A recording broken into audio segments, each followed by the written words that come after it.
Hello everyone, আমি আজকে অমরনাথ যাত্রার পুরো ভিডিও তোমাদের সাথে পরপর শেয়ার করব। তো আমাদের ট্রেন ছিল কলকাতা স্টেশন থেকে 11টা 45, আর আমরা 7টা 50-এর ট্রেন ধরবো গোবরডাঙ্গা থেকে।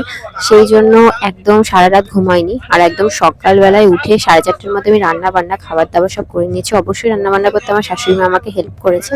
এদিকে বাড়ির সব কাজকর্ম করে নিয়ে একদম স্নান ধান করে রেডি, শুধু খাবার গোছাবো, সবাই মিলে বেরিয়ে যাবো।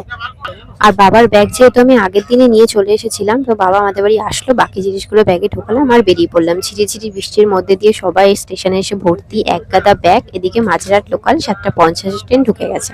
ট্রেনে উঠলাম, প্রথমে ফাঁকা ফাঁকাই ছিল, কিন্তু তারপরে প্রচন্ড ভিড় হয়েছিল।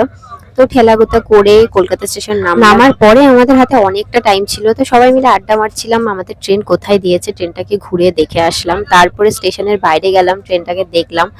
ট্রেনটা ছাড়লো 11টা 45-এ। আমাদের যাত্রা শুরু এখান থেকেই। আর ট্রেনে উঠে দেখলাম ট্রেনটা দমদম স্টেশনের উপর দিয়ে যাচ্ছে, সেই জন্য ভীষণ আনন্দ হচ্ছিল, কারণ এসি ট্রেনে করে দমদম স্টেশনের উপর দিয়ে যাওয়া এটা আমার ফার্স্ট টাইম। আর তারপরে খাওয়া দাওয়া, সকালে যেহেতু আমরা কেউ কিছু খেয়ে উঠিনি সেভাবে, তাই ট্রেনে উঠে সকালের খাবার দাবার খেয়ে নিলাম। খেতে খেতে দুপুরের খাবার দাবার আবার আমার বান্ধবীর মা কিছু বানিয়ে এনেছিল, সেটা নিয়ে মারপিট হলো।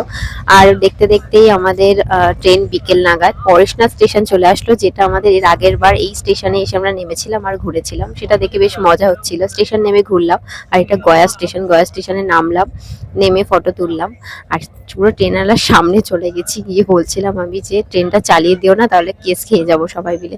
তারপর সবাই মিলে মুড়ি মাখলাম, আর খুব মজা হচ্ছিল। সত্যি কথা বলতে এমন মজা করে যাওয়া শুধু ভিডিওতে দেখতে আমার স্বপ্ন ছিল, সেই স্বপ্নগুলো কেন জানি না খুব আনন্দের সাথে পূরণ হচ্ছে। তারপর রাতে খাওয়া দাওয়া করে ঘুমিয়ে পড়লাম। এই ছিল প্রথম দিনের গল্প।